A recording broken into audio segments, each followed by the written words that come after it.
Howdy, kids. I've been daily driving this thing. Not to work. I don't drive it to work. I don't drive my cars to work. I've been dailying it every day. Fires right up. I don't even have to pump the gas anymore now that the new fuel pump's on and the venting and all that stuff's done. I turn the key, fires right up instantly. And that's another reason why I'm like, no fuel injection. I'm going to sell a fuel injection kit. It's going to go online, or I'm going to sell it at Carlisle, because I'm taking this thing to Fall Carlisle show. And if you're familiar with Carlisle, it's like the biggest car event place around here. It's a couple hours from me. Not a bad drive or anything like that. I'm going to drive this thing there for the fall event. And I hear there's a lot of like vendors that sit outside and wait for cars to come in, and they buy them at the gate. If they offer me what I want, I'm going to sell it before I even go in. Otherwise, I'm going to take it in and have it up for sale by myself, try to get what I want out of it. And maybe I'll take some other things, but I don't know. But I'll probably sell the parts separate online just so I can make some money on that stuff too. But it's time for a new chapter on Unwrecked. And the new chapter is the old chapter, where we go back to doing the cheap rebuilds that everybody wants to see. Now, we're starting on the Subaru, and it's not as cheap as I would like it to be. And we got a lot of work to do. I'm pulling the motor. Like, there's structural work. It's going to be easier to do with the motor out. The motor needs sealing all over.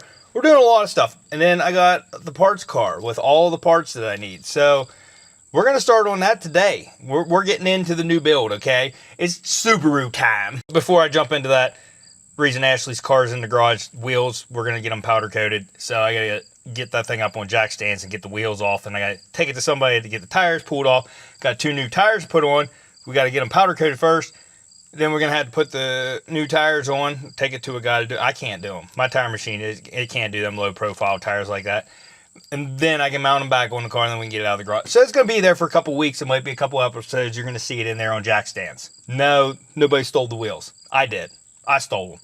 But my channel flourished the best whenever I was doing rebuilds all the time. I haven't been in it. I haven't been in the game. I don't even know what cars are going for at Copart. I've looked at the fees. They're ridiculous, which I think they've always been ridiculous, but I don't know. I've been out so long, and I look at them, I'm like, like, I'd like to win a couple cars for like $300 or less. I don't know that that's possible. We're going to try it. Why not? But we need to bust into the Subaru. I want to get this thing done and out of here and get some new stuff coming in here. And then I'll take a poll later. I'm thinking, it's going to be next summer, thinking I might sell the Lexus. I like the Lexus. Don't get me wrong. I like it. It's really nice, but I honestly enjoy driving my Z more because it's just more fun to drive, and it's comfortable, and it has all the amenities I like and stuff. Yes, the Lexus is way nicer, okay? It's just, I have more fun driving the Z. So I'm thinking sell the Lexus and then start cycling some cars through here that I drive for a little bit, test them out and stuff. So I don't know. You guys let me know if you think that's a good idea, or if you like that idea. It's not like the Lexus is a big part of the channel. It's not like I'm making video or content on it all the time, maybe on my TikTok, but not on here. Anyways, I'm going to go pull these wheels off. Then we're going to get into recording. I got to tear this Subaru down. We got to tear her down. I lifted the front end up with the front core support, radiator support, and it smashed it up. It was already smashed anyway, so I was like, I don't care. It doesn't matter. We got to get the whole core support off of this other one we got. So we're going to be doing some cutting. Only reason I was under the hood of this thing at the beginning of the episode was I occasionally would get a power steering belt squeak, turning the wheel and stuff. Not all the time, but here and there. I turn the lights off. It's not a new car. I always forget to turn the lights off. But that little tweak there on the power steering pump, that actually fixed that squeak, and I didn't get any that little drive I just did. So, alrighty then. Look at this. Look at this gem. She left puddles underneath where it was sitting. There's nice puddles over there, and it was oil. That's why we're pulling the motor.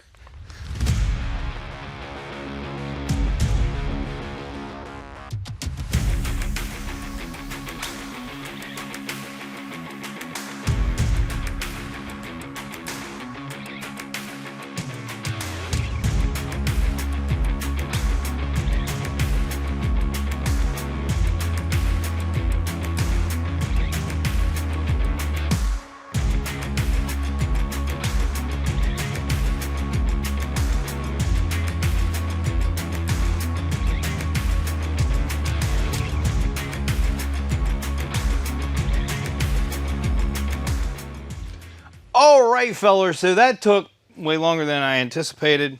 Got them off, they're here. Tires don't match. We're getting 2 tires replaced. I got 2 tires there. They don't match. They're the same brand, they're Pirellis. Just, I didn't realize they were different, whatever. This one's getting replaced and this one's getting replaced. It's starting to separate. Like it's got cracks in it and stuff. That's not good. Anyways, I don't know if you guys are even familiar with this. That's why I just kind of did a once over on this. This is an extremely low miles 1998 Subaru Legacy wagon. And this is what we're starting on. Kind of excited about it because like I like working on the older stuff. You know what I mean? It's a lot simpler. Lot less headaches and stuff, but yeah. I bought a whole nother one of these. I have another one of these on my trailer out the road, and I'm robbing a bunch of parts from it, like the core support and some of the apron and stuff like that. But I did put a new oil pan gasket on it because this thing was, the oil pan was dented really bad and it was making noise.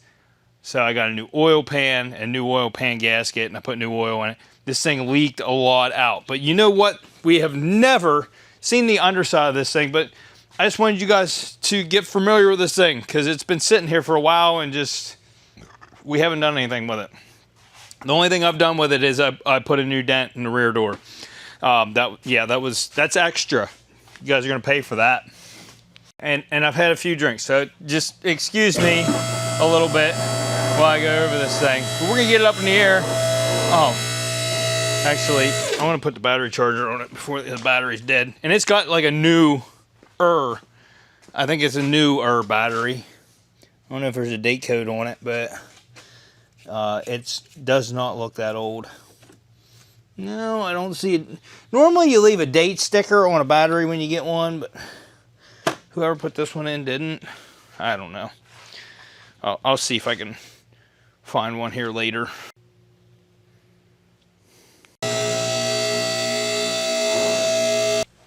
It's already dot there and a dot there already.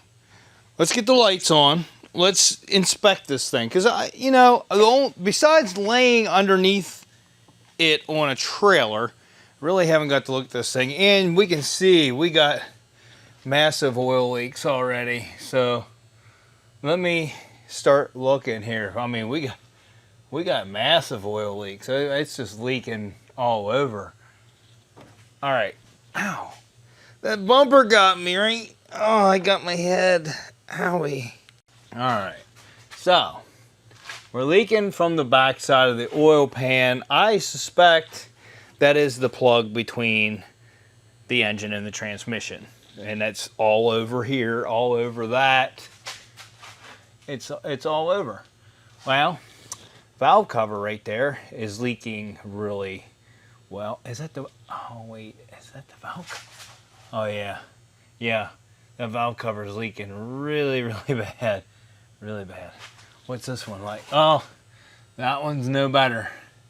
Valve cover gaskets, I already planned on, I'm pulling this out, valve cover gaskets, the rear, the plate, it's an EGR plate, I believe that's what they call it. I could be wrong. But it's on the back side of the engine, between the engine and the transmission. The only way to do it is to separate the two. That's why I'm going to pull the motor and just do all that stuff while I have it out. Motor mounts look good. It looks like it has brand new hardware on the exhaust manifold, but the studs are really rusty. So I don't know. And while we have the engine out, all this grime we're seeing here, we can power wash all that off. And I think that's probably what we're going to do. But we got to get the motor out. And honestly, pulling a Subaru motor is one of the easier jobs you can do. Done it plenty of times. So right here's where I lifted it. When I pushed up on it and lifted it, look how dented this is. It was already, from this being horribly bad, I already knew I'm going to at least replace it over to here to where the tow hook's at, if not further. I'm just going to cut that section off of the other one and weld it on to this one. But this whole tow hook area and all this apron right here is all mangled. Now the frame rail itself, oh, now I'm looking at it down here, it is bent. Ooh. Ooh. We're gonna have to cut a section of the frame rail off. I didn't realize it was bent. That's another reason why pulling this motor is the best option. The frame rail is bent in the front. We're just gonna weld that section back in from the other one. But yeah, now that I'm down here and I look up on it, look at that right there, crumpled. It's, yep. This should sit flat, and look here, I'll get it from this angle. So you can see that one over there is flat. You can see this one, it's not, it's angled. So the bumper itself, that enforcement there is fine. The pad's fine. The bumper we're replacing, but yeah, we're gonna be replacing a bunch of this. So I should have pulled some of that out first, but it is what it is. We're gonna fix it because I don't scrap vehicles after I paid too much for them. It ain't worth it. We got to fix this one, and I bought a whole nother one to fix it, so that makes it worthy. I noticed the battery was sitting in there kind of crooked, and that's because that whole section is kind of bent. Yeah. So I'm gonna have to pull this fender off. We're gonna be welding a big section in. This is all bent. Oh man, we're gonna be grafting, boys. Also, suspension parts. Oh man, are we bent? I don't think that. No, we're not. We're good right here. So we're good. I was scared that the subframe was bent, and I'm glad to see that the control arm's bent and not the subframe. That helps me out. Are we the transmission pan? Ah, it looks like they resealed that pan recently, but it looks like there's a plug or something right here, and it's all gummy up there. So I think we got a leak up higher than in the pan itself. I don't honestly know. We're just gonna have to keep an eye on her right there. But let's look at this whole thing in a whole. Normally, you get one of these Subarus around here, and the whole back, subframe, all that stuff is all rotted out. Horrible. It's got surface rust. That's it. Like, that's brakes, honestly, surface rust. For around here, this thing is like really, really nice. Now, I think these got bent because of the forklift and them lifting it. So I'm gonna have to grab these off the parts one. Didn't realize that that happened, but now that I have it up here, I do. Bent on both sides. These are supposed to be straight. These are not supposed to be bent. So we're gonna have to do those. This is probably not, this is not a sufficient rebuild. The breather has a little bit of leaking. I'm not worried about that. Yeah, I'm not worried about the breather leaking on that. It's not even dripping on the floor. Just leaked out a little bit. It is what it is. The body itself, man, undercoated. Everything's complete. Let's get down here. The exhaust. Surface rust, that's from sitting. The body, though, I mean, other than it's kind of bent up on the flanges here on the rocker, and that's from somebody with a jack not being careful with it when they jack it up on both sides. But let's look up in here. I don't see any major leaks other than those valve covers, really. The valve covers seem to be the worst of the worst on this thing. And maybe the cam seals. I'm going to go out on a limb and say the cam seals, because this whole front cover is wet on this side. Yeah, and it got onto the oil filter side. I think the cam, and that's another thing I plan on doing. When I have the motor out, I'm going to do a timing belt water pump. Might as well. The stuff's cheap, so we're going to add that to the list of things we're going to do. It sucks that we're going to have to graft so much into this thing, but we're going to have to do it. Thankfully, this harness here I see a couple wires that it got through the insulation, and I can see the wires, but it didn't actually break them. So I might have to put some shrink wrap on a couple of these wires or some tape or something, but besides that, it looks like the harness actually fared out okay. I feel like the only right thing to do at this point is a teardown. So let's go ahead, take the grill, headlights, front bumper, inner fender, wheel off on this side. Let's get that stuff off.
All right, so now I got it stripped down. I'm looking more into it.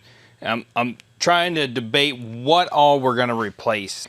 Honestly, should probably just go ahead and do the whole front core support section and straighten the battery box, because you can see there's spot welds across there and some of them are already broke.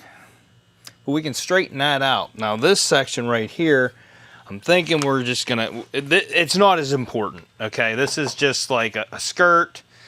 It's not that important. I think we're just gonna pick our section, cut it, and then, you know, graft it in. This section bolts in. So this whole front piece is a bolt-in piece with two big bolts right there underneath the battery, and then over here, they're very accessible right there. So we'll get those, take this whole section out here, this whole frame section. I think our best bet is going to be to replace this whole front. It does suck to have to do all that. It looks like it was already replaced. This section was already replaced. Look at that. Those are not factory welds. No. So this was already damaged before and replaced.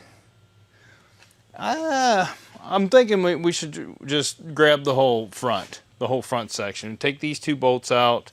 There's a bolt there. I'm gonna have to remove this air box probably.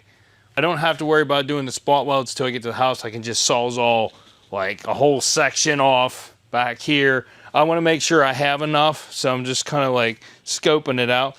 All these, that was all replaced before.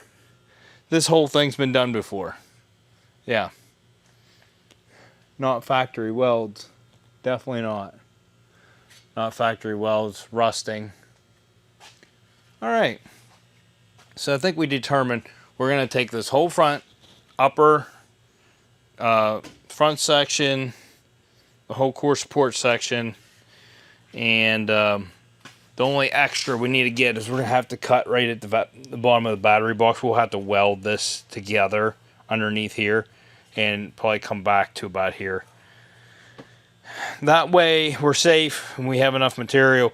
I am going to have to hammer this out a little bit, but as you can see, this was already all welded, not factory. So I guess it's fine. Everything's fine. It's all fine. It's good. I just slap back together, run it. It's good.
That's right, ain't nothing a block of wood and a hammer can't fix. Am I right? Am I right? So if you squint, it's mint. That's not perfect.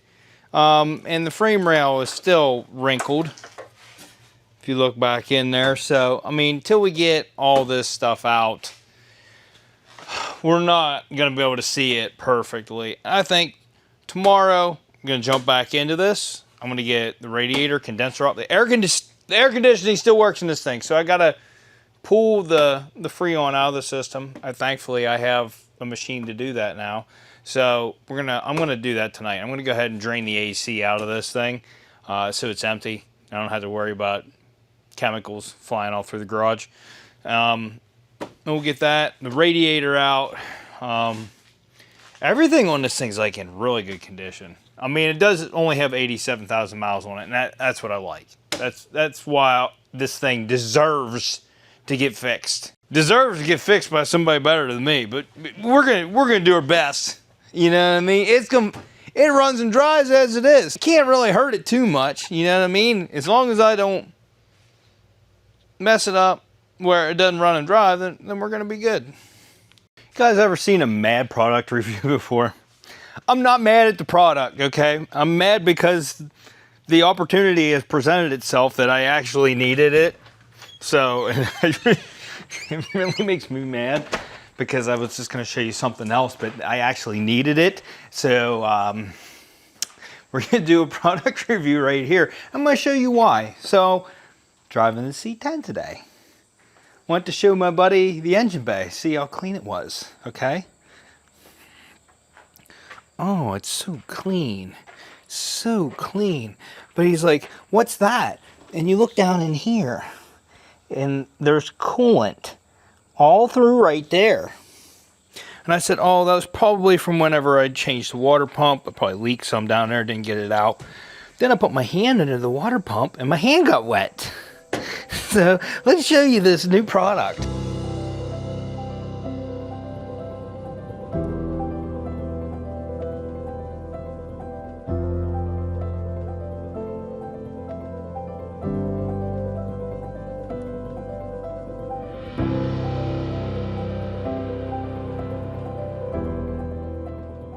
This, my friends, is an articulating Boroscope. I already had one. I did a review on the channel. It had a separate screen that you had to put on when you take it out of the case and stuff. This is all one piece. This is a nicer unit than the last one I showed you. It was a different company. This thing is nice. I would honestly, this is something I would buy for myself. Like I said, the opportunity has presented itself. So let's see what is leaking on this thing. And I already know what it is, but I'm going to show you guys.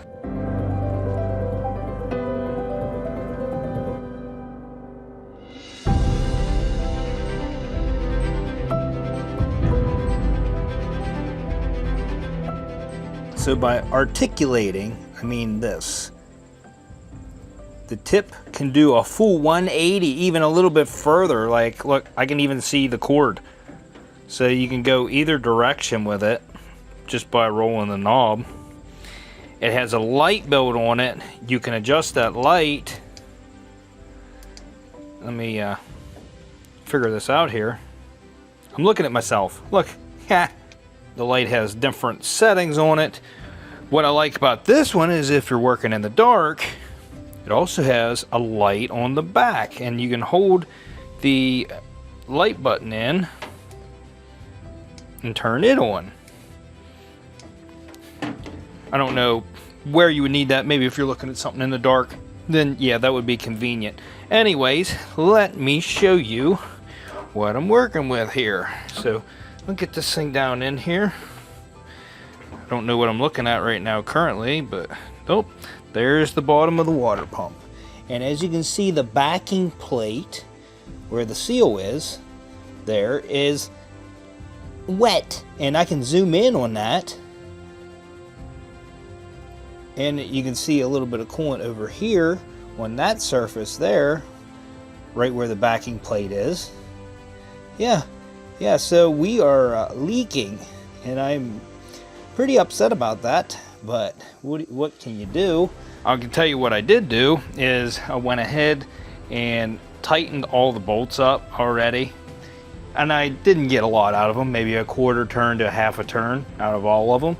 And I'm gonna clean it off and see how it goes. I did email the company to see if I get a partial refund, because I'm not sending it back, obviously, because it works. Sucky. But this camera is nice. I do like this thing. Like I said, I would buy it myself. I have already taken pictures. Oh, I just took a picture of that water pump. You just hit the OK button, and it takes a picture. I can go into memory, and right there is my last picture. Oh, this is so I can zoom in on it, do different angles. There's all kinds of different settings here for resolution and stuff like that. Let's go back. So I also took a video of my cat. Let's go to that. This is Sheldon. OK button. There's a video of Sheldon. And Sully, cheeks. And there's also a slot for an external memory card. On the side of it here is where your USB charge is, your memory card slot, and didn't even realize it came with a memory card. I didn't put that in there, it's already in there. But yeah, that's where your charge port is, memory card slot, and then there's a reset button there if you need to reset it. But yeah, if you want to get yourself this Boroscope, this thing is pretty nice. These are very convenient to have, especially like I didn't know what was leaking on that. I wanted to make sure it wasn't the weep hole leaking. Could definitely visually see the backing plate is wet. So we know what's leaking there.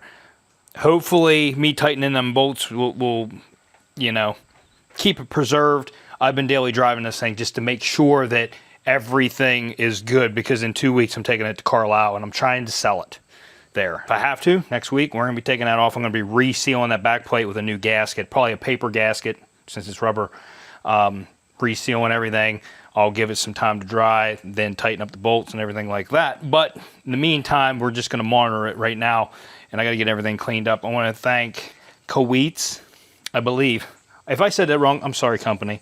But this is a very nice Boroscope. If you want to get one of these, there's going to be a link down in the description. Get yourself one, and if they give me a discount code, I will also have that down in the description. Back on the Subaru. What we're going to do right now is tear the whole front end off. I already drained the AC.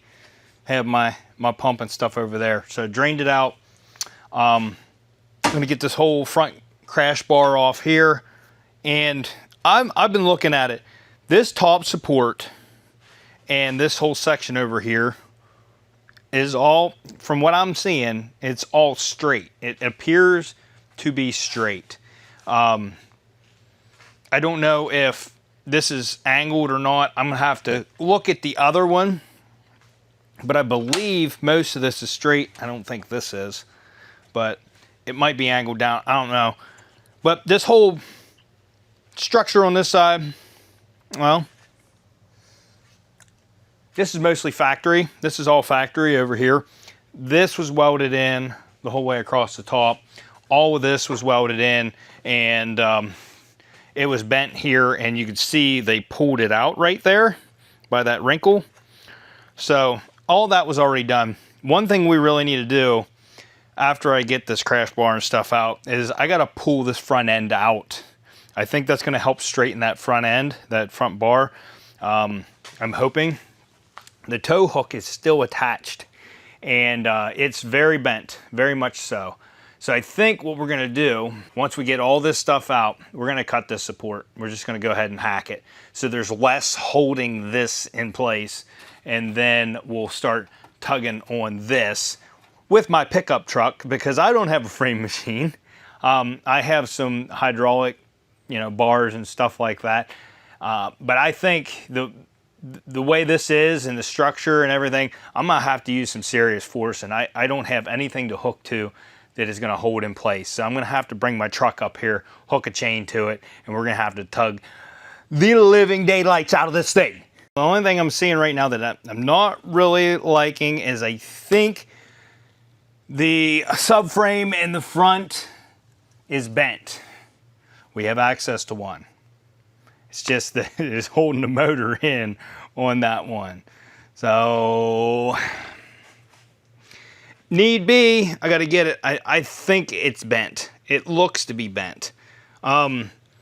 This piece right here, I don't know. I'm going to have to get some measurements on the other side, but it's looking like that is tweaked ever so slightly this way. I think we'll know more when we go to bolt the new control arm in, but I'm pretty sure that that whole part of the subframe is bent. And being that we're pulling the motor out of this thing and it's not really going to be much work, we might just go ahead and throw the subframe out of the other one in this thing. I think it's going to be our best bet. The only thing I'm worried about is maybe it could be slightly different because it's the Outback version. Now I'm using the wheels and tires off that thing. Not so sure if the tire, they're brand new tires, but they're bigger than these ones. So we'll have to see. I'm hoping they're going to fit, because being that it's not an Outback, this thing does not have the lift that an Outback has. And I don't want to change over all the suspension because that one has many more miles on it and more rust, and I don't want to start throwing everything into this thing from that car. These shocks look like they could almost be new. Yes, there's some surface rust down here, but for the year of this thing, this would look a lot worse. And I'm starting to think that they were replaced at some point in time. I don't know. But let's start tearing into this thing. I got the battery out, so it's not going to be hard to get this thing off. Get the radiator core support out, and I'm going to start cutting some stuff. We're going to start cutting.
All right, kiddos, we got most of this off. I thought this bar was bent. I mean, it is a little bit bent on the edge there, but I mean, if the other one's in bad shape, I'm thinking I could still use this one. This frame rail, bad. I'm gonna try to pull this out the best I can, but that is bad. It's probably one of the worst vehicles that I've ever done.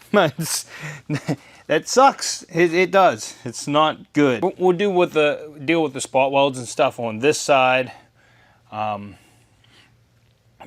you know, probably taking that top section off, since it was already welded on, and some of those welds aren't that great. I think I can knock them off pretty easy, probably with an air chisel or something. This side it's all mangled up. I'm going to try to pull this next episode. We're going to try to pull this out the best we can. But I'm thinking our best option is going to be to cut and splice. And I'm talking about big cuts and taking it off the parts vehicle. Cutting right at the edge of this battery box here. And cutting the whole way over. And I don't know what my best approach is going to be. This is all mangled right here. So I'm thinking maybe just cut the whole way and be specific. I'm probably going to cut more on that one, and then we'll cut less on this one and then fit them up and everything. But what we can do to utilize to help us line everything up is there's bends and stuff and holes. And what we can do is, these holes really don't serve a purpose for anything else. We can cut it on that hole, and then when we put it together, we can line that hole up and, you know, do the same thing down here. I thought about right there. This is a little bent, but I don't know for sure what I want to do there. I definitely got to try to pull out what I can, but I'm thinking our best bet's going to be to cut and weld a whole section in. With the motor out, it's going to be a lot nicer to do. So we're going to do that when the motor's out. But one thing I do like, and I pulled the timing covers because I just wanted to see what it looked like inside. And while there is a little bit of oil residue down here on the bottom of the cover, there's none on the inside. And I don't know when these cam seals leak, if they leak on the inside or if they leak behind this plastic cover. There's a possibility they do leak on the backside of that plastic cover. I planned on doing the timing and water pump on this thing while the motor's out, and doing cam seals if need be. And I don't know if that's going to be the case, if we need to do cam seals. But that timing belt is in really, really good shape. It is a Subaru belt.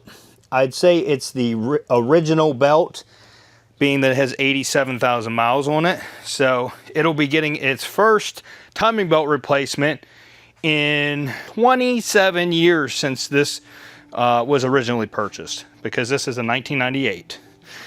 So yeah, that timing belt actually fared out well. Normally when they get old, they dry crack and stuff. That looks really, really good, honestly.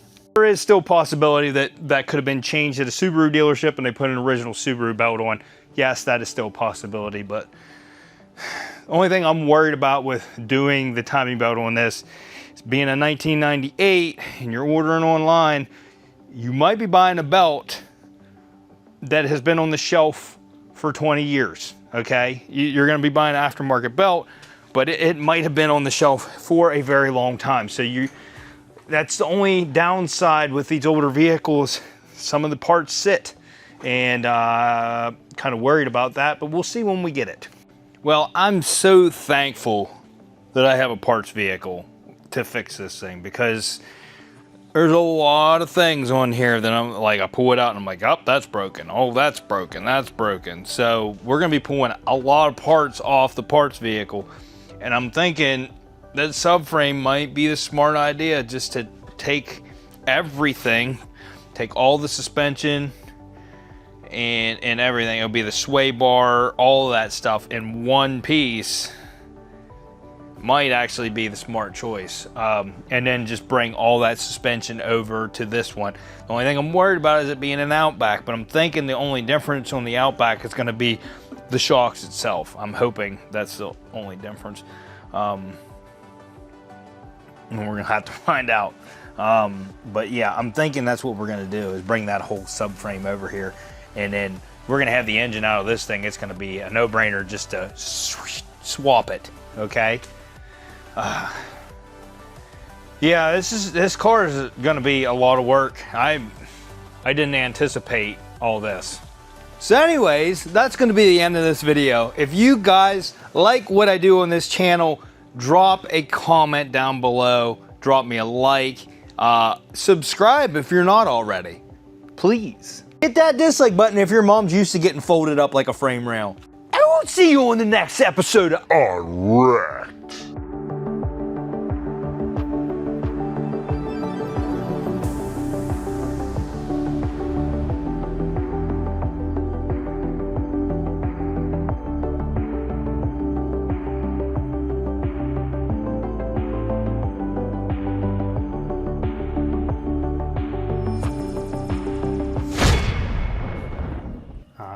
Stella.